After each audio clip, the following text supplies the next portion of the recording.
Bismillahirrahmanirrahim. Alhamdulillah hamdan katsiran tayyiban mubarakan fihi mubarakan alaihi kama yuhibbu rabbuna wa yarda. Asyhadu an la ilaha illallah wahdahu la syarika lah iqraran bihi wa tauhidan wa asyhadu anna Muhammadan abduhu wa rasuluhu. Amma ba'du. Saudara-saudaraku kaum muslimin dan kaum muslimat yang dirahmati oleh Allah Taala, pada sesi yang kedua ini kita akan melanjutkan kembali materi kita, yaitu bagaimana baginda Rasulullah Sallallahu Alaihi Wasallam di dalam keseharian beliau dalam berbicara. Aisyah radhiyallahu taala anha menyebutkan bahwasanya Rasulullah sallallahu alaihi wasallam pembicaraan beliau adalah pembicaraan yang jelas, yang gamblang dan mudah untuk dihafal siapa yang menurut Nabi Muhammad sallallahu alaihi wasallam. Wa kana haynan laynan yuhibbu an yafham kalamah. Dan dahulunya Rasulullah sallallahu alaihi wasallam adalah orang yang sangat lembut, orang yang sangat halus, dan beliau ingin setiap orang yang mendengar pembicaraan beliau bisa dipahami, karena memang pembicaraan beliau adalah wahyu yang diwahyukan oleh Allah, sehingga tidak terluput dari sahabat Rasulullah Sallallahu Alaihi Wasallam petunjuk dan hidayah yang datang dari beliau. Wa min hirsi ala ummatihi kana yura'il fawariq bainan nas. Dan dari semangatnya Nabi Sallallahu Alaihi Wasallam kepada umatnya, terkadang beliau membedakan manusia di dalam beliau mengajak berbicara. Apa yang membuat dia itu paham yang disampaikan oleh Rasul? Apa yang dia paham dengan begini disampaikan oleh Rasul Alaihissalam. Terkadang Rasulullah Sallallahu Alaihi Wasallam bersikap keras, dan terkadang Rasulullah Sallallahu Alaihi Wasallam bersikap lembut. Dan ini semua di bawah, di dalam ruang lingkup rahmat dan kasih sayang dari Muhammad SAW kepada umatnya. Ya, Rasulullah SAW ketika ada seorang yang tidak bisa meninggalkan perbuatan zina, ya Rasulullah, sesungguhnya aku bisa meninggalkan semua dosa-dosa kecuali zina, ya Rasulullah. Bagaimana cara Rasulullah bersikap dan menyikapi agar bagaimana orang ini bisa paham yang rusak dan jeleknya zina tersebut? Ya, Rasulullah berbicara yang terbaik cara beliau berdirinya. Rasulullah bertanya kepadanya, apakah kau rela kalau seandainya adik perempuan atau ibu dizinai? Apakah kau siap rela dan suka? Dia mengatakan, aku tidak akan pernah rela dan tidak akan suka. Ya, karena memang orang-orang Arab dia untuk menjaga wanita itu luar biasa lama. Hatta di zaman jahiliyah, hanya orang-orang rendahan yang mereka mau berbuat zina. Adapun wanita-wanita yang mulia, walaupun dia musyrik, dia tidak mau berzina. Ketika Rasulullah SAW membaiat beberapa wanita musyrikat yang masuk Islam pada waktu itu, di antara baiat Rasulullah supaya mereka tidak berbuat kesyirikan dan beribadah hanya kepada Allah, sampai kepada kalimat jangan kalian berzina, baiatnya. Kemudian mereka teriak dan mereka memukul kepala mereka, ya Rasulullah, bagaimana engkau mengambil sumpah kepada kami tidak berzina? Kami ini wanita-wanita terhormat, kami ini orang mulia ya Rasulullah, bukan budak, bukan orang rendahan yang tidak menjaga dirinya. Kami adalah orang yang sangat menjaga dirinya. Ini orang yang baru masuk Islam, yang perbuatan zina ini merupakan perbuatan yang sangat hina menurut mereka. Nah, Rasulullah coba memahami dia ini bagaimana cara dia bisa masuk, dia bisa paham. Iya. Nah, ini hal perlu kita ketahui. Terkadang Masya Allah ada seseorang yang fasih dalam berbicara, apalagi misalnya banyak istilah-istilah apa, istilah-istilah modern sekarang. Saya nggak paham, nggak ngerti. Ya, ada istilah-istilahnya lah, apalah seperti itu. ceramah dia di kalangan awam muslimin. Ya, awam yang memang awam dari sisi agamanya, awam juga dari sisi dunianya. Kita pakai kalimat-kalimat, ya nantilah kita share-share ilmu. Apa nih orang-orang? Apa itu share? Kita ini bukan cara yang baik dalam menyampaikan ilmu. Tujuan seseorang menyampaikan ilmu, bagaimana dia paham dengan ilmu tersebut dan dia mampu untuk mengamalkannya. Ini paling penting dalam menyampaikan ilmu. Bukan kita ingin show ya. Saya ini banyak istilah bahasa dasar keren yang bisa saya keluarkan. Ini salah dalam kita berdakwah. Sampaikan sesuatu yang itu bisa difahami oleh orang dalam kita berbicara. Ini satu sisi. Sisi yang kedua, muatannya juga. Kita memakai kalimat yang sederhana, tapi pembahasannya pembahasan yang memang belum pantas untuk dibahas. Ya, misalnya pengajian umum pengajian di tengah-tengah kaum muslimin masih sangat awam, membahas tawabit dan qawaid di dalam memahami asma dan sifat Allah. Aduh, ini ya, sulit. Sehingga kesimpulannya orang-orang, wah ini mereka ini mengatakan begini. Kesimpulannya sama. Orang yang menyimpulkan, dia menyampaikan benar, tapi belum saatnya dia menyampaikan sesuatu yang berat dulu. Oleh karena itu kata Umar bin Khattab, hadithun nas, berbicaralah kamu kepada manusia apa yang akalnya bisa terima. Apa yang akalnya bisa terima. Itu kamu aja bicara dulu. Dia belum apa-apa pembahasannya qawaid dan dhawabit asma wa sifat dan roh. Siapa yang memiliki sifat-sifat Allah? Apa faedah yang bisa kita ambil? Ini adalah ilmu yang sangat mulia, ilmu yang mulia. Cuma ilmu tersebut, cara kita menyampaikannya, ada tempat-tempat yang bisa kita sampaikan, ada tempat-tempat yang tidak bisa kita sampaikan. Jadi merupakan metode Rasul alaihissalatu wassalam. Rasulullah tidak menyampaikan semua rahasia beliau kepada semua orang, pada orang tertentu beliau sampaikan. Dibagi-bagi. Ketika Rasulullah berkata kepada Mu'adz, ya Mu'adz, labbaik ya Rasulullah wa sa'daik. Hal tadri ma haqqullah 'alal ibad wa haqqul ibadi 'ala Allah? Qultu Allah wa rasuluhu a'lam. Haqqul ibadi 'ala Allah an ya'budu wa la yusyriku bihi syai'an. Wa haqqul ibadi haqqullah 'alal ibad alla yu'adzibahum wa la yusyriku bihi syai'an. Haknya seorang hamba kepada Allah yang dia beribadah kepada Allah dan tidak berbuat kesyirikan. Adapun Allah akan membalas baginya orang yang tidak berbuat kesyirikan dengan surga dan tidak diazab oleh Allah. Dan kemudian ini kan ilmu kan dari Rasulullah. Kemudian Mu'adz berkata, ya Rasulullah, afala ubashirun nas? Ya Rasulullah, apakah aku boleh sampaikan kepada manusia? La fayatakimu, jangan. Nanti manusia bertawakal, kata Rasulullah. Karena salah kita dalam menyampaikan ilmu, orang akan berarti cukup kita mentauhidkan Allah, yang kita nggak diazab. Berarti boleh dong kita berbuat dosa. Dosa itu kan nggak membawa orang ke dalam, bisa diampuni dosanya sama Allah kalau buat dosa. Yang penting jangan syirik. Yang penting jangan syirik. Orang kan paham begitu kan. Tapi kalau orang yang sudah kuat imannya, sudah ditempa, mereka akan mengatakan luar biasa kasih sayangnya Allah kepada kita. Luar biasa rahmatnya Allah, sehingga muncul kecintaannya kepada Allah. Semakin dia taat kepada Allah, semakin jauh untuk berbuat dosa dan maksiat kepada Allah. Butuh fikih dalam menyampaikan ilmu. Butuh fikih. Ya, mohon maaf saya melebar sedikit karena ini banyak menjadi hal-hal yang kurang menyenangkan saat berdakwah. Terkadang seseorang hanya paham satu hadis, qulil haqq wal Qur'an. Sampaikan dariku satu saja benar walaupun pahit, sampaikan. Ya, wah kita harus mengenalkan kepada kaum muslimin syukuran dan syukuran dan syukuran. Harus. Bahaya nanti kalau disampaikan kebenaran ini. Orang yang mendengar syukuran, siapa yang syukuran itu? Siapa itu dia? Paham dia? Ada yang hadir di situ mungkin salatnya masih bolong-bolong.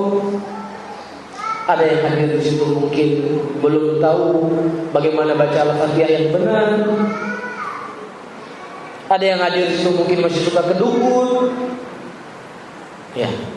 Tapi karena salah dalam memahami hadis Rasulullah, qulil haqq walau murra, sampaikan kebenaran walaupun pahit. Ya, hanya mendengar dan memahami satu hadis, tetapi meninggalkan hadis-hadis yang lain yang datang dari Rasulullah. Bagaimana dalam dakwah itu harus melihat maslahat dan mafsadah dalam kita mencegah kemungkaran, menyampaikan sebuah kebenaran. La tasubbul ladzina yad'una min dunillah fayasubbullah. Jangan kamu mencela orang-orang yang mereka menyembah pada selain Allah. Ya, kok nggak boleh? Masa mencela musyrikin nggak boleh? Iya, nggak boleh. Dilarang oleh Allah. Kenapa? Kalau sempat kita mencela dia, fayasubbullah, dia akan mencela Allah. Mudaratnya lebih besar. Terlarang dalam syariat Islam. Itu fikih. Butuh ilmu yang matang, tidak cukup ilmu pas-pasan berbicara apa yang dia tidak mampu untuk menguasainya. Sehingga semua ibaratnya semua aib rumah tangganya keluar semuanya. Ibaratnya ya. Ada khata. Ini salah dalam orang menyampaikan dakwah. Orang munafikin bahaya nggak orang munafik? Bahaya nggak orang munafik? Bahaya munafik. Tetapi apakah Rasulullah hanya menyampaikan munafik semuanya kepada semua orang? Di mimbar munafik, dia munafik. Hanya orang-orang tertentu yang disampaikan Rasul, di antaranya Hudzaifah bin Yaman. Sampai datang Umar bin Khattab, ya Mu'ad, ya Hudzaifah, hal sammani Nabi sallallahu alaihi wasallam munafik. Ya Hudzaifah, apakah kau pernah mendengar Rasulullah menyebutkan aku dari kalangan munafik, ya Hudzaifah? Ada ilmu-ilmu disembunyikan oleh Rasulullah dalam sebagian orang dan disampaikan kepada sebagian orang. Enggak semua ilmu harus disampaikan kepada seluruh orang, semuanya. Qulil haqq walau murra. Ini salah. Ya, ini fikih perlu dipelajari. Jangan gara-gara salahnya dalam kita menyampaikan sesuatu yang bagus akan menjadi jelek. Ketika Qadhi bin Iyad rahimahullah menyebutkan beberapa athar, di antaranya ketika Mu'adz bin Jabal radhiyallahu taala anhu mengatakan syarat salat yang sangat panjang. Salat yang panjang secara masal bagus atau enggak bagus? Bagus. Ya, datang orang mengadu, ya Rasulullah, kami ini penggembala unta ya Rasulullah. Menggembala unta itu paling lelah, paling capek. Tiba-tiba imam kami menyolati kami di salat Isya, salat yang sangat panjang. Kata Rasulullah SAW, beliau ini fikum kafirun, ada di antara kalian orang kali dari dakwah. Loh, kok bisa membuat orang darah dengan salat yang panjang? Inilah fikih. Kata Qadhi bin Iyad, kaidah penting. Sebuah perkara yang itu masyru', mubah, apalagi mubah, ketika akan memunculkan mudarat yang lebih besar, maka itu terlarang. Ya, bukan berarti kaidah ini pahami kita mengorbankan prinsip-prinsip kita, bukan itu maksudnya. Ya, misalkan contoh, kita tahu di tengah-tengah saudara kita kaum muslimin itu paling nggak bisa kalau berwudu kecuali dari dua kulah air. Ya, ini ada pendapat ulama mengatakan demikian. Nah, kita posisi kita, kalau posisi kita Imam Ahmad lain masalah. Oh, Imam Ahmad wudunya seperti ini, salah waktu wudu saya. Orang kamu mudah untuk mengikuti kita. Kalau kaliber kita seperti Imam Ahmad atau di bawah Imam Ahmad sedikit lah. Lah kita, mohon maaf, mungkin baru 1 minggu kita baru sholat. Ya, sengaja nyoba kucok, cinu, julok lah cinuan, jadikan supaya lihat, cari musuh namanya. Kamu bukan mau berdakwah. Kamu tidak sedang berada di ring tinju dalam berdakwah itu. Jadi ngambil air, udah tahu orang-orang kalau berwudu pakai cinu, tahu cinu kan? Gasa pakai gayung, gasa. Karena airnya air musta'mal, bukan air 2 kullah. Sengaja dia nampakkan. Nih, kalian enggak begini cara kita berdakwah. Walaupun itulah perkara yang masyru', tetapi apakah tidak boleh kita berwudu di kan? Boleh enggak? Ya boleh. Ini fikih yang perlu dipelajari, yang harus dipahami. Abu Hurairah radhiyallahu taala anhu disebutkan dalam sahih, Beliau memahami ucapan Nabi SAW bahwasanya orang-orang di yaumul qiyamah, ya, anggota wudunya akan bercahaya. Terus yang difahami oleh Abu Hurairah berarti sampai ke ketiak. Ini difahami oleh Abu Hurairah, istiad Abu Hurairah. Sehingga suatu hari Abu Hurairah beliau berwudu sampai ke ketiak beliau, ya, sampai ke lutut beliau. Kemudian kata seorang sahabat, "Mana ya Abu Hurairah? Baiklah, ada apa yang kau Abu Hurairah? Kenapa kau berwudu seperti ini?" Kata Abu Hurairah, "Kenapa? Aku melihat bagaimana fikihnya Abu Hurairah." Abu Hurairah tidak mengatakan ente, makanya jangan salah paham dari hadis Rasulullah. Karena Abu Hurairah itu yang beliau pahami, yang itu tidak dipahami oleh sebagian sahabat yang lain. Kata Abu Hurairah, kalau seandainya aku melihat kamu ada di sini, aku nggak berwudu seperti ini. Kalau seandainya ada kamu di sini, aku tidak berwudu seperti ini. Ada cara-cara, ada metode-metode. Ingat, dakwah itu bukan ring tinju. Siapa saja mau ditonjok, bukan. Dakwah adalah rahmatan lil alamin. Menyebarkan kebaikan di tengah kaum muslimin dengan cara yang paling terbaik. Dengan cara yang paling terbaik. Al-Imam Ibnu Qayyim menyebutkan dalam syairnya, "La Allah la kunta mithlahu." Kalau seandainya bukan rahmat dari Allah, kamu juga seperti mereka. Lah kita memang pas lahir sudah sunnah terus. Lahir langsung sunnah, langsung jaga sholat. Kita juga dulu seperti itu. La kunta mithlahu, kata Ibnu Qayyim. Kamu juga seperti itu. Sulit terima sunnah di awalnya. Ya, sulit memakai celana di atas mata kaki, sulit. Ya, wah, nggak ada TV dulu, nggak ada TV, gimana nggak ada TV? Ini sinetron asik-asik kali, nggak mungkin nggak ada bisa nonton TV, nggak mungkin. Berat kan? Nah begitu juga ketika kita menyampaikan dakwah di tengah muslim, kita pikir dulu kita juga seperti itu. Butuh kesabaran, butuh taktik. Ya butuh apa? Taktik. Jangan yang kira-kira ketemu orang, "Pak, sini dulu, ada apa?" Kita ini harus cinta dengan Rasulullah. Oh iya, harus. Bagaimana Bapak cinta dengan Rasulullah Bapak? Ya, setiap tahun kita peringati hari kelahiran Rasulullah. Wah, Pak, itu Pak. Lah kamu ini cari musuh nih namanya. Apakah perkara yang ada dalam Islam hanya itu saja? Hah? Rasulullah ketika beliau masuk ke kota Madinah. Di Madinah tuh ada orang muda, ada orang-orang Yahudi, ada itu Yahudi. Ada penyakit-penyakit di Madinah sebelum masuk Rasulullah. Tapi Rasulullah SAW kemarin sebagaimana disebutkan oleh Abdullah bin Salam, ketika bertemu dengan Rasul, Abdullah bin Salam seorang Yahudi, pendeta Yahudi, yang dia masuk Islam karena membaca kitab Yahudi tentang kedatangan Rasul SAW. Dia sedang berada di pokok kurma, tiba-tiba dia mendengar apa? Rasulullah datang, langsung dia turun ke bawah bertemu dengan Rasul. Kemudian dia mendekati Rasul. Pertama yang beliau dengar dari ucapan Nabi SAW, Rasulullah berkata, "Ya Yuhannas, afshus salam, wa tut'imut ta'am, wa sallu bil-lail wa nasu niyamun." Awal yang didengarkan oleh Abdullah bin Salam, "Wahai manusia, sebarkanlah salam di tengah-tengah kaum muslimin. Berilah makan kepada orang yang membutuhkan, dan sholatlah kamu di malam hari ketika manusia sedang tertidur." Ada kaum muslimin yang mengingkari ini? Nggak ada. Ada nggak? Sebarkan salam. Senang orang semua Islam, ya kita harus sebarkan salam. Ini bukan perkara yang berselisih ini. Ini dulu kita mulai.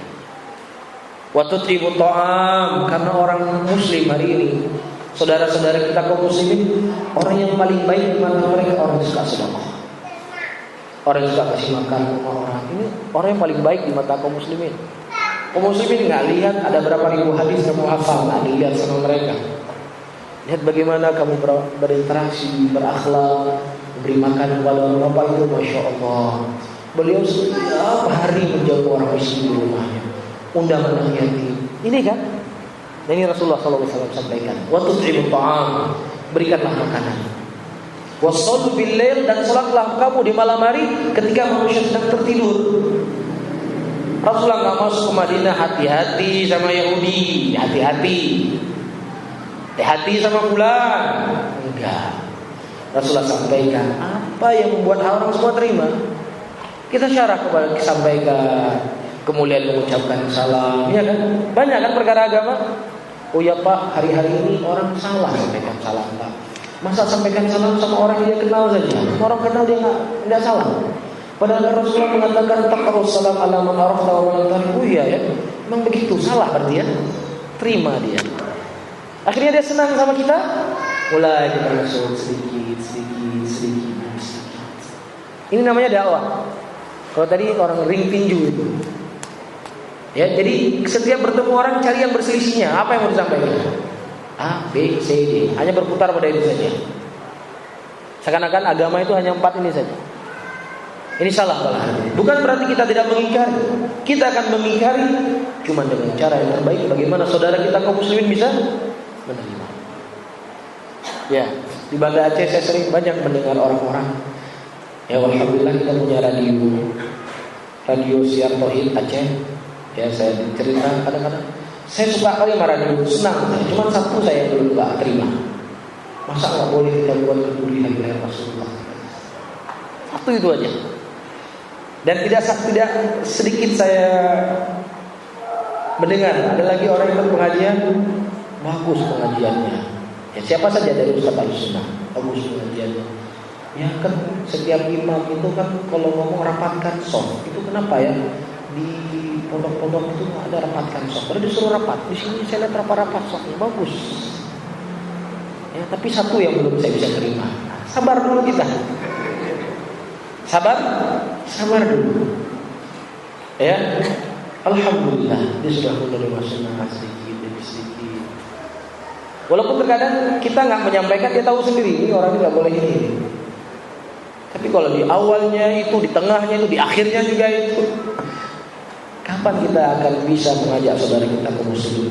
Saya butuh taktik para hadirin. Butuh apa? Taktik ya. Jadi jangan gara-gara sikap kita, wah nggak mau saya ikut sunnah, apa itu sunnah. Hari pertama pengajian udah ribut hari pertama. Padahal pengajian itu kan kita ingin tenang, sudah ribut. Hari pertama saya dengar udah ribut di situ. Gimana ini? Ya, berilah kabar gembira kepada manusia. Basyiru wa la tunafiru, kata Rasulullah. Berilah kabar gembira wahai saudaraku kaum muslimin. Siapa yang menjaga sholat, begini akan surga akan dia dapatkan. Wahai kaum muslimin, bersedekahlah begini. Orang akan senang. Ya. Nah, sehingga butuh ilmu yang matang. Jangan kita mengambil satu hadis, kita meninggalkan hadis-hadis yang lainnya tentang bagaimana cara kita bermuamalah, bersikap, berdakwah. Jadi kulil haq walal murra, sampaikan kebenaran itu walaupun pahit apabila maslahatnya itu apa? Besar. Walaupun masalahnya besar tetap pahitnya yang namanya kebenaran. Yang namanya kebenaran itu sulit orang untuk menerimanya dengan cara yang paling terbaik kita sampaikan. Nah, apalagi dengan cara yang besar. Ya. Rasulullah sallallahu alaihi wasallam Allah mengatakan dalam Al-Qur'an fabima rahmatin minallahi lintalahum wa la in kunta fadlan ghalidhal qabru min hawlik. Ya, dari rahmatnya Allah Subhanahu wa taala Allah memberikan kelembutan kepada engkau ya Muhammad. Tapi kalau seandainya engkau bersikap keras dan kaku dengan mereka akan lari dari itu. Ini Rasulullah. Kata Allah kalau beliau bersikap keras dan kaku dalam keadaan beliau seorang nabi, dalam keadaan beliau sangat dihormati oleh para sahabatnya, kalau beliau bersikap keras bisa lari orang dari beliau. Nah, apalagi kita. Ya, kita ngomong A, yang kita buat B. Karena kasar lagi sampainya. Kapan orang yang menerima dakwah kita? Ini saya sudah capek berdakwah di Langsa puluhan tahun, nggak ada orang ikut kecuali kamunya. Yang dakwahnya gimana? Ya, hakikatnya kaum muslimin adalah cinta kepada sunnah. Perlu diarahkan dengan cara yang terbaik. Kemudian dari sunnah Rasulullah sallallahu alaihi wasallam dalam berbicara para hadirin, sebagaimana dikhabarkan dari Anas bin Malik radhiyallahu taala anhu, kana Rasulullah sallallahu alaihi wasallam yu'idul kalimat thalathan litu'qal anhu. Nabi sallallahu alaihi wasallam ketika berbicara terkadang beliau mengulangi sampai 3 kali supaya orang bisa paham Ala wa qawli zur, ala wa qawli zur, ala wa qawli zur, kata Rasulullah. Hati-hati dengan ucapan dusta, hati-hati dengan ucapan dusta, hati-hati dengan ucapan dusta. Diulangi oleh Rasulullah 3 kali supaya orang bisa paham, supaya orang bisa apa? Bisa betul-betul konsen. Wah, 3 kali bilang sobat, itu perkara besar. Ya, perkara yang besar ini kita berbicara. Yang mohon maaf Pak, bisa diulangi tadi apa? Makanya konsentrasi orang bicara. Nah gitu. Nabi kita diulangi kembali. Kalau memang itu hal yang terpenting. Ya, jadi saya tegaskan kembali, masih banyak sekali kekurangan-kekurangan kita. Ketika kita mencocoki keseharian kita dengan sunnah Rasul alaihi salatu wassalam, sehingga perlu bagi kita semua bersemangat untuk memperbaiki diri kita. Ya, seseorang kalau seandainya dia sibuk untuk melihat kekurangan orang lain, dia pasti akan terlalaikan dengan kekurangan dirinya. Tapi kalau seandainya dia sibuk dengan kekurangan-kekurangan dan aib dari dirinya, dia akan melihat kelebihan pada orang lain. Inilah ibadah. Ya, tapi kalau sebaliknya, justru kita setiap hari berbuat dosa dan dosa. Nah, kemudian wa kana sallallahu alaihi wasallam yulatafu an-nas wa yahdi min raw'ihim fal ba'd ta'khudhu al-muhab wal khawf. Dan Nabi sallallahu alaihi wasallam terkadang kewibawaan beliau, kelemah lembutan beliau terkadang membuat orang takut dan segan dengan Rasulullah. Enggak berani berbicara dengan Rasul.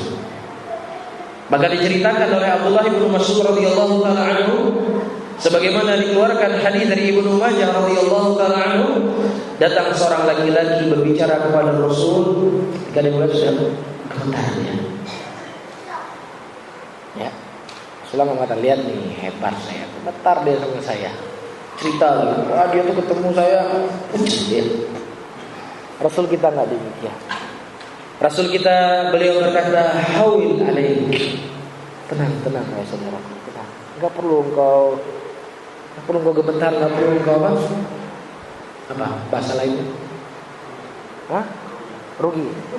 Enggak perlu kikuk. Bahasa anak muda kikuk. Tahu kikuk kan? Tenang kata Rasul, hawil alaik, tenang. Lastu bimalikin. Aku ini bukan seorang raja. Tenang, nggak perlu kamu sampai takut seperti itu, sampai nggak perlu.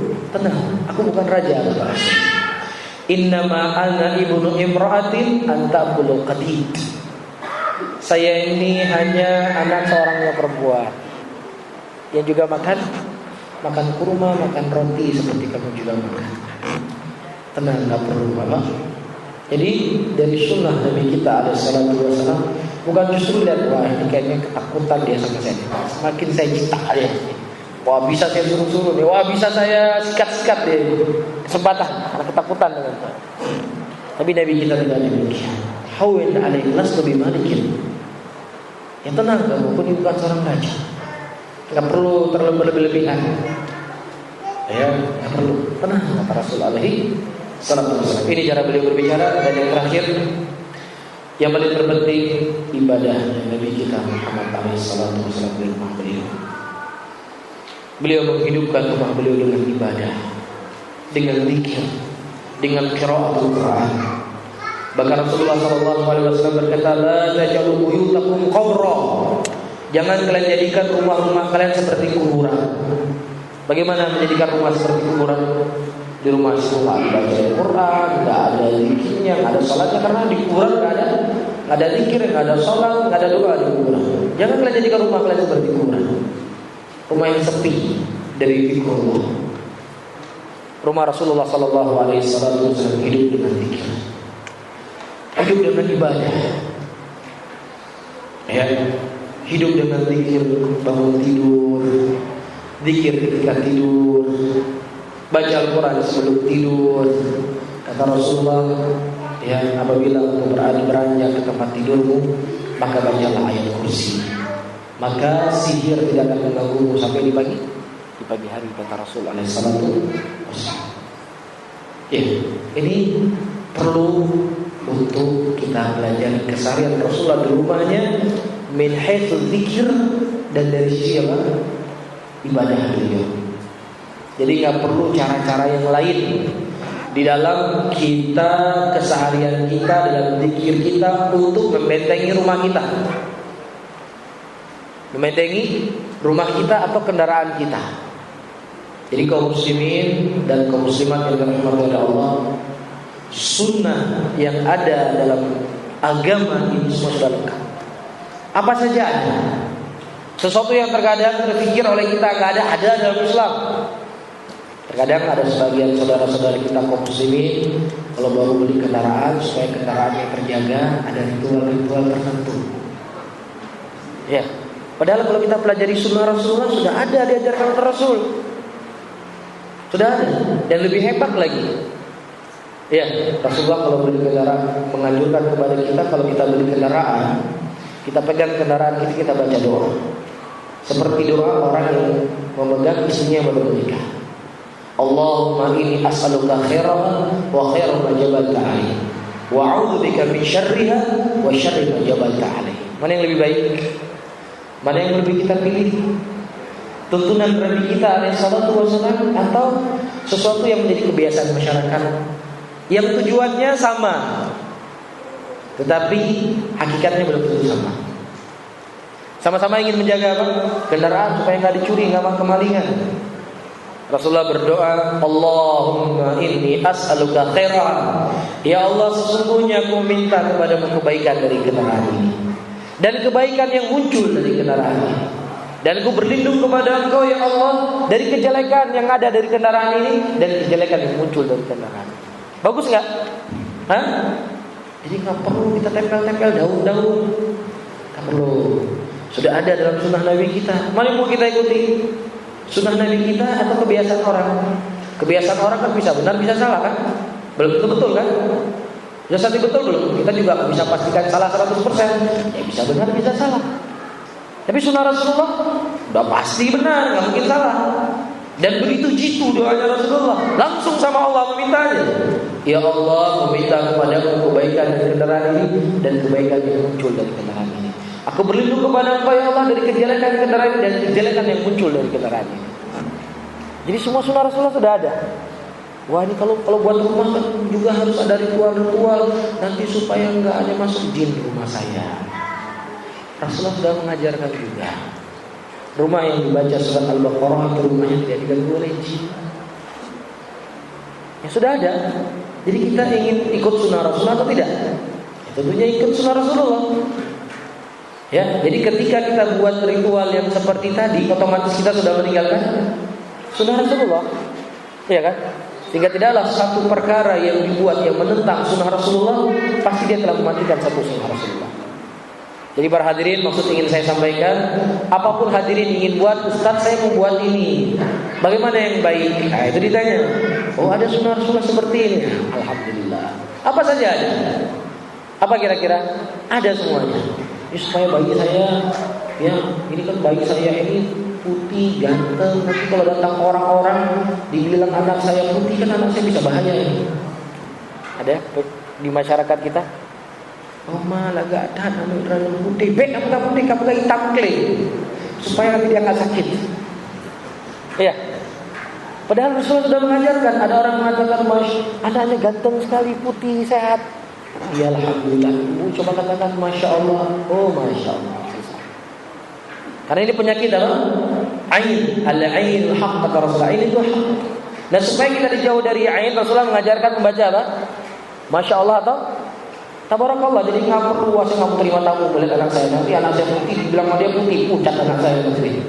Nggak perlu, ada ajaran dari Nabi kita. Oh ya, masya Allah, bu bilang masya Allah, tabarakallah, tabarakallah. Jadi maksud saya, semua apa yang kita ingin jalani dalam kehidupan kita ini semua adalah sunnah Nabi kita Muhammad sallallahu alaihi wasallam. Karena waktu sudah habis, insyaallah taala ya kita mungkin akan saya bahas nanti pada salat asar ibadahnya Rasulullah dan beliau bersama istri-istri beliau di rumahnya. Perempuan juga butuh ibadah kan? Cocok berarti ya. Jadi sambung dengan pembahasan ini, ibadah Rasulullah di rumahnya dan keseharian beliau dengan istri beliau alaihi salatu wassalam, sehingga kita menjadi orang-orang yang menjalani sunnah Rasulullah dalam segala keadaan kita. Wallahu a'lam. Di sini ada dua pertanyaan yang tentunya ini bukan majelis fatwa ya. Majelis fatwa itu majelis ulama. Kita mimbar bil mudzakarah, atau mimbar murajaah apa yang pernah kita dengar. Iya. Tentunya banyak hal mungkin yang saya tidak ketahui ya, dan saya berusaha untuk menjawab apa yang saya ketahui dari pertanyaan-pertanyaan tersebut. Berapa meterkah kita boleh lewat di depan orang yang sedang sholat yang dia tidak ada sutrahnya? Sebagian para ulama mengatakan orang yang tidak ada sutrahnya, ya, di dalam sholatnya, yang pertama harus kita lakukan kalau bisa kita menjadi sutrah dia. Kita mencari menjadi sutrah dia. Nah kalau seandainya tidak ada sutrah, maka disebutkan tiga hasta. Ya, dia bisa melewati tiga hasta caranya. Ya, di tempat ya dia sholat dihitung tiga hasta, lewat itu sudah lewat. Ya, sudah lewat dari tiga hasta. Kalau misalnya dia sholat di sana, pas di tirai, dia di sini, wah kamu lewat saya di dalam itu sudah sangat jauh. Nggak masalah dia lewat, ya. Tapi dia tidak boleh melewati di bawah tiga hasta. Nah, apakah ada dalil yang sahih bahwa orang yang mati ada ngaji di kuburan selama beberapa hari tertentu seperti yang dilakukan di beberapa tempat di daerah kita? Yang pertama, kita berdoa dan memohon kepada Allah agar Allah mengampuni dosa-dosa kita dan dosa-dosa muslimin, dan semoga Allah memberikan petunjuk kepada kita dan kepada saudara-saudara kita kaum muslimin. Yang kedua, Rasulullah SAW beliau berkata di dalam hadisnya, ya, khairukum khairu li ahli wa ana khairu li ahli. Sebaik-baik kalian adalah orang yang paling baik buat keluarganya, dan saya adalah orang yang paling baik buat keluarga saya. Orang yang paling baik kepada keluarga saya. Ketika Rasulullah SAW masih hidup, telah meninggal orang-orang yang sangat beliau cintai. Di antara yang meninggal adalah istri beliau, Khadijah radhiyallahu taala anha. Istri beliau, Khadijah radhiyallahu taala anha. Dan juga telah meninggal anak-anak beliau, bahkan seluruh anak beliau meninggal. Yang masih hidup ketika beliau wafat hanya Fatimah. Adapun anak beliau yang lainnya walaupun sempat tumbuh besar menjadi istrinya Utsman bin Affan, tapi sudah meninggal sebelum beliau meninggal. Ya, baru anak terakhir keluarga Rasulullah yang masih hidup ketika beliau meninggal hanya Fatimah radhiyallahu taala anha. Berarti sudah banyak anggota Rasulullah yang meninggal. Dan kecintaan Rasulullah kepada keluarganya begitu luar biasa. Mungkin tidak pernah terpikirkan oleh kita, apalagi dalam keadaan sedang enak-enak. Kita sudah makan mungkin sama teman kita, mungkin kita ingat ke rumah. Ya, tapi Rasulullah ketika beliau pernah dijamu oleh Abu Ayyub, dan Abu Ayyub menghidangkan beberapa potong daging kambing. Sebelum beliau makan, beliau berkata kepada Abu Ayyub, ya Abu Ayyub, anak saya Fatimah sudah beberapa hari memakan daging. Boleh enggak kamu memakan daging ini kepada anak saya? Beliau ingat anaknya. Ya, beliau ingat anaknya. Anaknya sudah berapa hari nggak makan daging. Jangan beliau saja yang makan daging. Ya. Jadi kecintaan Rasulullah SAW itu luar biasa kepada anak beliau. Ingat beliau kepada Fatimah. Ya, kadang kita ingat anak pas lagi apa? Wah, baju ayah kotor nih, kapan cuci? Ingatnya pas susah-susah, pas senang-senang, ya mungkin nggak ingat kita sama anak kita. Apa yang kita makan di luar, makan ini, makan itu, anak kita di rumah makan telur. Ini bukan adab yang baik seorang ayah yang baik kepada anak. Rasulullah selalu memikirkan bagaimana anak beliau senang, anak beliau juga senang. Ya, jadi tidak ada di muka bumi ini seorang ayah, seorang bapak, seorang suami yang terbaik dari Rasulullah SAW. Tinggal sekarang kita mencari. Kan orang membuat acara-acara tertentu kan sebagai bentuk cinta kepada si mayit, ya kan? Ya, cinta. Kita akui. jelas sebagai bentuk kecintaan dia kepada Ismail. Cuman barometer kecintaan kepada keluarga itu Rasulullah, karena Rasulullah mengatakan ana khairul li ahli, saya sebaik-baik di antara kalian kepada keluarga saya. Tinggal kita cari apakah ada dalil Nabi SAW melakukan hal demikian.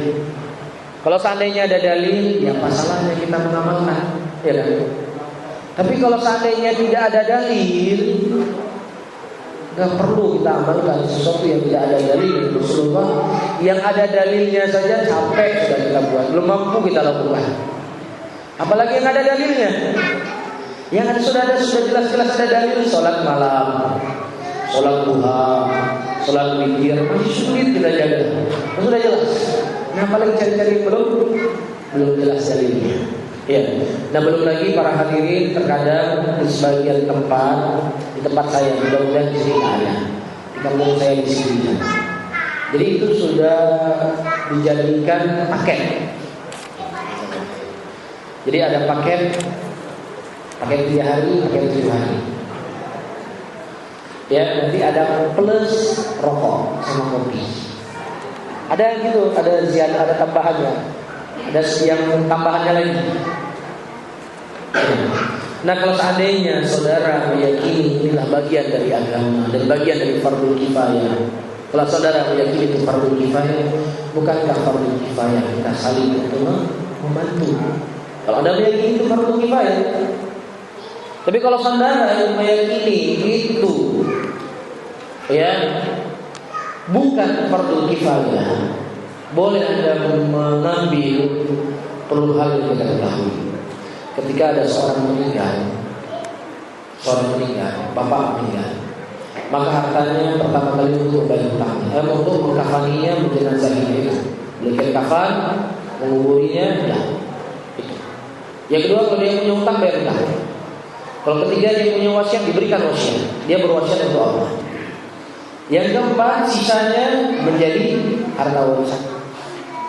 Nah, kalau seandainya di anaknya umur 3 tahun, 4 tahun, 5 tahun, 7 tahun, 8 tahun, semuanya belum balik, 5 orang anak yatim, kan sudah menjadi harta mereka, kan? Dan harta anak yatim tidak boleh dimakan 1 rupiah. 1 rupiah pun harta anak yatim tidak boleh dimakan. Apalagi beli kerbau 20 juta, beli beras 10 karung, sudah berapa itu?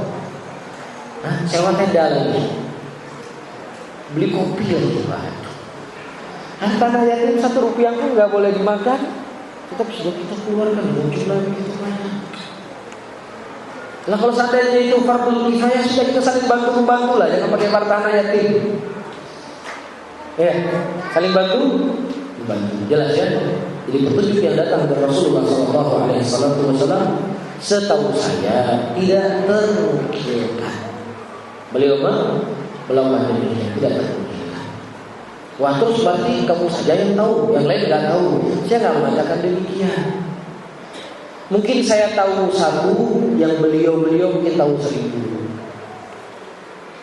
Cuman enggak menutup kemungkinan saya yang tahu ini dalam bab ini mungkin saya lebih tahu, dan itu tidak menjadi suatu perkara yang aneh. Saya tahu beliau tahu 1000, tapi dalam masalah ini saya tahu nggak ada. Ketika ada burung hudhud Allah ceritakan dalam surat An-Nahl, ceritanya Nabi Sulaiman alaihissalatu wassalam kehilangan burung hudhud, anak hudhud. Ini kalau dia nggak mendatangkan alasan, saya sembelih dia, saya siksa dia pergi, kata Nabi Sulaiman. Allah sebutkan dalam Al-Quran. Kemudian tiba-tiba datang burung hudhud. Dia mengatakan, ahadtu bima lam tuhid bi. Wahai Sulaiman, aku mengetahui sesuatu apa yang kau nggak ketahui, wahai Sulaiman. Di sana ada sebuah istana raja wanita yang dia diberikan segala sesuatunya, tetapi dia menyembah kepada selain Allah Subhanahu wa taala. Nabi Sulaiman nggak mengatakan, hai burung, bukan enggak. Kayak murnokeh. Ya ada.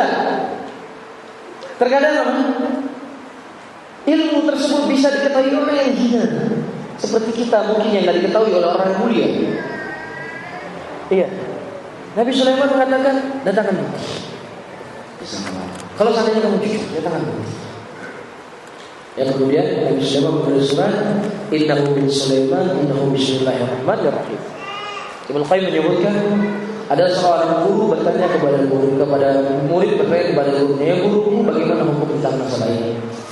Gurunya nggak tahu. Kemudian muridnya mengatakan, saya tahu wahai guru. Kemudian gurunya marah. Kemudian kata muridnya, wahai guru, kau tidak semulia Nabi Sulaiman. Dan aku juga tidak sehina burung buntut. Dan Nabi Sulaiman tidak menolak ketika burung buntut menyampaikan sesuatu apa yang tidak diketahui oleh Nabi Sulaiman. Jadi apa? Syahidnya bahwasanya sebuah ilmu terkadang bisa lautan ilmu, ada hal-hal yang terkecil mungkin dia tidak tahu, bisa saja. Ini bisa saja terjadi. Jelas ya? Nah, kalau seandainya ada yang bisa menantangkan dalil, dalilnya ini Sahih Bukhari, Sahih Muslim, begini bab dalam kitab Al-Umm kata Imam Syafi'i, bab begini. Adabnya begini. Kan semuanya lengkap biasanya. Dalam ajaran Islam kan tidak hanya disebut perintah saja, tapi disebutkan adab-adabnya. Mungkin ada disebutkan di Sahih Bukhari, di Sahih Muslim, atau di kitab Al-Ummnya Syafi'i, atau di kitab Majmu'nya Imam Nawawi, di halaman berapa. Ini faedah ilmu. Ya, kalau seandainya ada, apa salahnya? Ya, nah.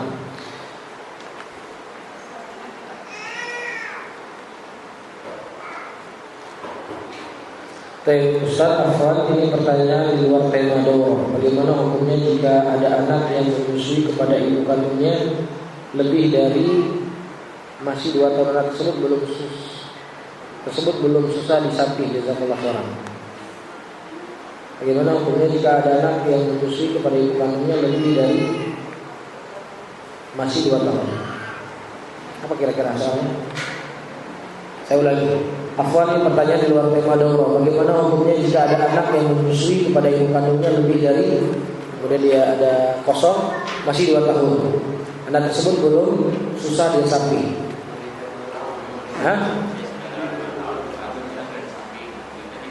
Belum disusui. Iya. Ya, seseorang bayi yang dia sudah umur 2 tahun setengah masih disusui.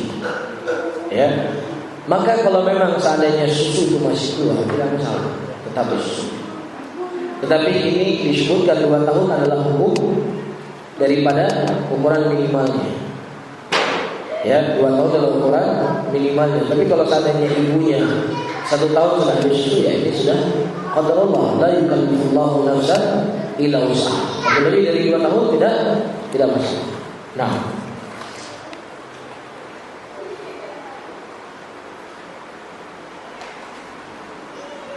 Assalamualaikum. ASS. Saya jawabnya was. Ya. Assalamualaikum warahmatullahi. Keselamatan bagi engkau dan rahmat bagi engkau dan kebarokan bagi engkau. Indah sekali. Jadi kau pas. Ada artinya. Ucapkan Assalamualaikum warahmatullahi. Saya menjawab Waalaikumsalam warahmatullahi wabarakatuh. Mungkin setiap hari kita ada mengucapkan salam 10 kali, sambung dikabulkan oleh Allah. Kita akan diselamatkan oleh Allah.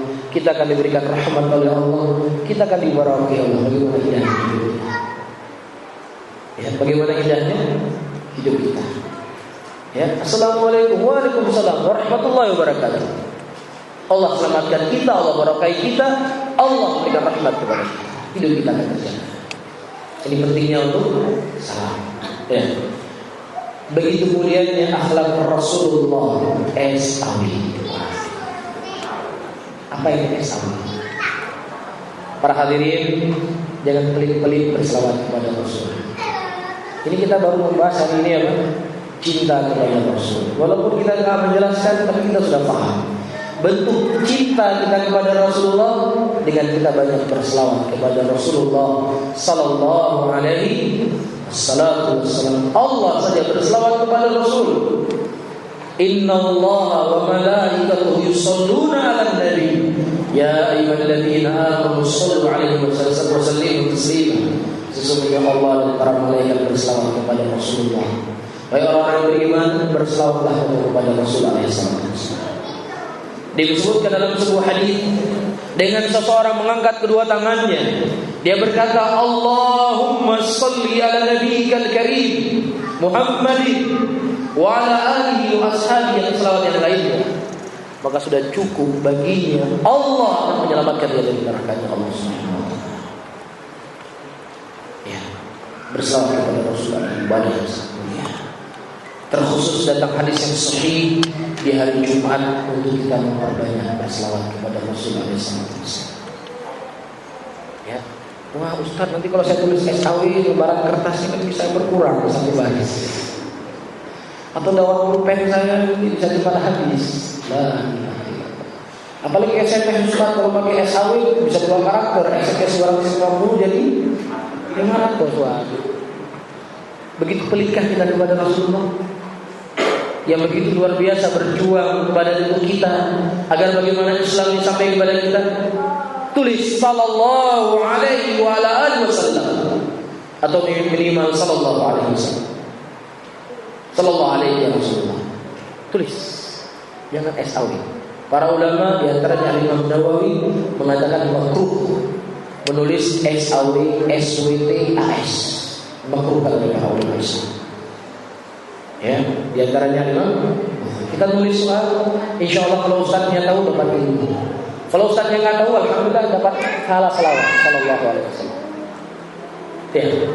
Nah, apakah kesabaran, ketaatan Rasul dan akhlak Rasulullah sallallahu alaihi wasallam merupakan mukjizat?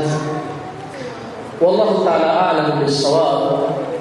Ayyuhal hadirun yang dirahmati oleh Allah taala, tentunya ada di dalam perbuatan Rasul dan ketaatan Rasul itu merupakan mukjizat yang diberikan oleh Allah. Sebagaimana di dalam hadis Rasulullah SAW, beliau melarang untuk kita wisol. Ada wisol itu bagi beliau, karena beliau mengatakan Allah yang memberi aku makan dan minum bagi. Ini mukjizat bagi Rasul SAW. Dan juga ada dari akhlak Rasulullah ketika zuhur jam berapa? Nggak sampai jam 10. Baik. Sedikit ya. Ketika Abu Hurairah radhiyallahu taala di awal beliau masuk Islam, di awal beliau masuk Islam, di awal beliau menuntut ilmu, beliau tidak sempat mencari uang. Lapar beliau. Sehingga tiba suatu hari karena saking laparnya, Abu Hurairah berdiri di pinggir jalan. Kalau ada seorang sahabat yang lewat, beliau ingin tanya sesuatu yang pertanyaan tersebut beliau tahu jawabannya, tetapi supaya diajak ke rumah, diajak makan. Lapar beliau, nggak ada makanan. Lihat seorang sahabat, dia tanya bagaimana hukumnya ini, ada diajak ke rumah. Lewat sahabat yang kedua tanya lagi sama Abu Hurairah, juga nggak diajak ke rumah. Lewat sahabat yang ketiga ditanya lagi, juga nggak diajak ke rumah oleh sahabat ini. Kemudian lewat Medina Rasulullah SAW. Dan setelah hatinya sangat halus, perasaan beliau sangat luar biasa dengan sahabatnya. Kemudian Abu Hurairah, ya ikut saya. Ya, kemudian tiba-tiba Aisyah mengeluarkan segelas susu. Yang kata Rasulullah, di mana susu ini? Jadi sebelumnya tidak ada susu di rumah Rasulullah, tapi tetap menjadi diajak, mudah-mudahan ada makanan di rumah. Ya, Rasulullah tidak tahu ada susu tadi. Kemudian kata Rasulullah kepada Abu Hurairah, ya Abu Hurairah, panggil teman-teman kamu semua yang ada di Sufa. Kita minum susu. Kata Abu Hurairah, satu gelas buat saya itu nggak cukup, jadi dipanggil lagi oleh Rasulullah. Dipanggillah semuanya oleh Abu Hurairah al Sufa. Kata Rasulullah, ya Hurairah, berikan minuman bagi mereka. Jadi nggak Abu Hurairah minum, semua suruh minum. Minum semuanya. Ya, ternyata masih sisa minumannya. Kemudian kata Rasulullah, Ishrab ya Abu Hurairah, tinggal saya dan kamu ya Abu Hurairah. Tinggal saya dengan minum ya Abu Hurairah. Minum Abu Hurairah. Minum Abu Hurairah, tambah lagi sama Abu Hurairah. Minum lagi Abu Hurairah. Kata Abu Hurairah, Rasulullah, ada lagi perut, tidak lagi tempat di perut. Kamu sudah kenyang ya Rasulullah. Kemudian Rasulullah minum, sisanya mukjizat Rasulullah SAW. Ya, namun ada di antara akhlak yang Rasulullah itu merupakan perangai beliau yang kita juga bisa mengikutinya. Ya, jangan coba-coba ambil air satu gelas tentang orang satu kampung. Nggak bisa gitu. Jangankan satu gelas, satu galon airnya nggak cukup. Undang orang satu kampung ini. Saya ini mukjizat Rasul, bukan untuk kita ini. Tapi ada akhlak-akhlak Rasulullah yang Rasulullah berucapan yang baik. Kita bisa nggak ikut? Bisa kita ikut. Ya, memberikan makan kepada orang yang membutuhkan, kita bisa ikut. Jadi ada hal-hal yang memang itu apa? Mukjizat Rasul, tetapi banyak hal yang bisa kita ikuti dari kehidupan Nabi kita Muhammad SAW. Rasulullah SAW diutus rahmatan lil alamin. Bagaimana Rasul mendakwahkan Islam di bawah Nabi? Masya Allah, pertanyaan yang sangat bagus sekali. Disebutkan dalam Sahih Muslim. Ya, ketika jin pada waktu itu ingin mencari berita, dan berita sudah sulit untuk didapatkan, berita dari langit. Karena disebutkan setelah diutusnya Rasulullah, berita dari langit sudah sulit untuk dicuri. Mereka cari-cari sebab, apa sebabnya? Tiba-tiba mereka mendapatkan Rasul waktu itu sedang sholat subuh, dan Rasulullah membaca surat jin dalam sholat subuhnya. Setelah mereka mendengar surat jin ini datang kepada kaumnya. Dia mengatakan, ya qaumana inna sami'na qur'anan ajaba yahdi ila ar-rusydi fa amanna bih wa lan nusyrika bi rabbina ahada. Wahai kaum kami, sesungguhnya tadi baru saja kami mendengarkan Al-Quran, sesuatu yang sangat ajaib. Al-Quran itu mengajak kepada kita petunjuk, dan Al-Quran memerintahkan kepada kita untuk berbuat mentauhidkan Allah dan tidak membuat kesyirikan kepada masuk Islam. Dengan mendengarkan ayat Al-Quran. Dan pernah Rasulullah SAW disebutkan hilang tiba-tiba Rasulullah. Tiba-tiba beliau muncul di malam harinya dan beliau mengatakan kepada para sahabatnya, ya semalam aku datang di tempat ini mendakwahi orang-orang dari kalangan jin, dan ada sisa-sisa bakar-bakar Rasulullah. Disebutkan di Muslim. Ya. Jadi dakwahnya ya sebagaimana dakwah kepada manusia. Ya terkadang mereka hadir di majelisnya Rasul alaihi salatu wasallam. Dan guru kami Syekh Muqbil rahimahullah, Syekh Muqbil rahimahullah, terkadang di majelis beliau, terkadang ketika beliau memberikan nasihat kepada murid-muridnya, dan juga saya menasihati para jin. Untuk apa? Untuk semangat beribadah, semangat menuntut ilmu dan lain sebagainya. Ya, tapi tidak perlu dengan cara-cara yang saya coba kenalan dulu sama jin biar saya tahu di mana mereka tinggal, saya berdakwah. Tidak perlu, karena jin ya itu juga termasuk dari makhluk yang dibebani dengan syariat, dan tentunya kita tidak melihat mereka, tapi mereka melihat kita. Sampaikan kepada manusia, mudah-mudahan ada jin yang hadir di sini. Ya saya tidak tahu ada atau tidak. Mudah-mudahan ada, dan mudah-mudahan dia bisa memberi manfaat untuk cinta kepada Rasul alaihi salatu wassalam. Bagaimana hadir Rasulullah SAW terhadap istri-istri beliau dan kaum muslimin, bagaimana dikatakan adil pada istri? InsyaAllah nanti kita bahas ya. Muamalah Rasul dan istri beliau.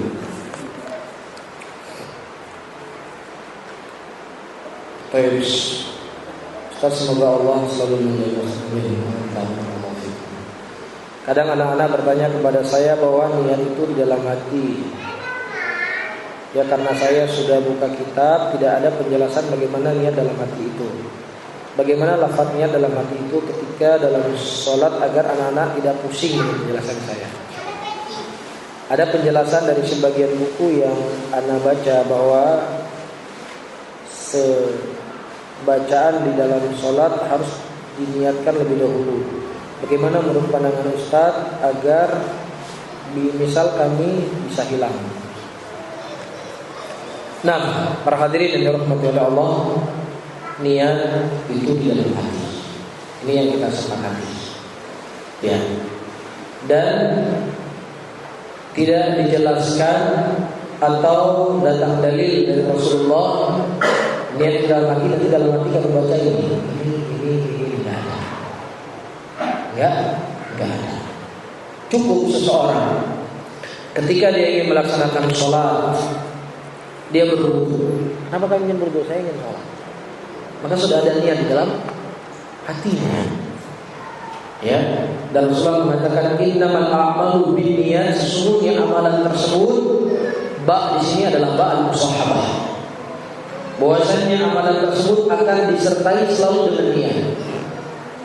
Jadi niatnya harus selalu disertai, tapi di dalam hatinya. Ya, misalnya dia bertakbir Allahu Akbar, dia langsung bertakbir. Apa takbir saya? Takbir salat zuhur atau salat asar? Ini penting. Ya, misalnya begini. Kita mau jamaah takhir. Kita musafir mau jamaah takhir di antara zuhur dengan asar. Ya. Nah, kalau seandainya kita dalam keadaan normal, saya mau salat zuhur jelas sudah ada dalam hati kita. Tapi kalau kita dalam keadaan musafir, kita kan mau jamaah di antara zuhur dengan asar. Allahu Akbar langsung. Salat apa ini? Zuhur apa asar? Itulah yang dimaksudkan apa? Innamal a'malu binniyat, bahwasanya amalan tersebut harus selalu disertai dengan niat, bahwasanya niat kamu ketika kamu bertakbir niat salat zuhur dulu, baru setelahnya niat salat asar. Jadi niat itu harus langsung dipakai. Dipakai di mana? Di hatinya. Tetapi tidak ada perlu lafaz. Dia nggak baca niat secara lafaz, tapi dia dalam hati dia masukkan. Wah, belum lagi masuk lagi. Nggak masuk. Ya, ini sepengetahuan saya tidak tahu ada datang dari Nabi alaihi salatu wasallam. Ya. Allah yang makmumnya di belakang, imam sudah Allah Akbar, Allahu Akbar dia. Ternyata imamnya belum selesai nih Allah Akbar. Ya, nah ini para hadirin tidak pernah sepengetahuan saya. Enggak pernah kita dapatkan Rasulullah SAW dan para sahabat ya mengajarkan ya para sahabat nanti kalau niat begini dan begini. Enggak pernah. Sementara sesuatu yang jarang terjadi itu ternukilkan kepada kita. Pernah suatu hari Rasulullah berkata dalam sholatnya al-'anuka bil'anatillah. Semoga Allah melaknatmu sebagaimana laknatnya Allah Subhanahu wa taala. Ya. Ini tidak pernah dibaca oleh Rasulullah sebelumnya. Kemudian setelahnya ditanya ya Rasulullah, kenapa kau baca doa ini? Dijelas kalau Rasulullah ada izin dari menunggu saya sholat, saya baca doa ini. Paham ya? Jadi sesuatu yang jarang terjadi itu ternukilkan bagi kita. Apa sebabnya, apa bentuknya, bagaimana caranya. Apalagi hal yang itu merupakan prinsip dalam ibadah adalah niat. Tentunya kalau seandainya ada pasti ternukilkan dari kita. Tapi sepengetahuan saya tidak mendapatkannya. Tapi cukup di dalam Allah Ta'ala al-Sawab. Ya karena waktu sudah mendekati waktu selesai, mungkin jamaah persiapan insyaallah Ta'ala nanti akan kita sambung ya pada waktu sholat asar insyaallah. Allah Ta'ala al-Sawab. Insyaallah Ta'ala. Allahumma shalli ala nabiyyil karim Muhammad wa ala alihi wa ashabihi wa man tabi'ahum bi ihsan ila yaumil din. Wassalamualaikum warahmatullahi wabarakatuh.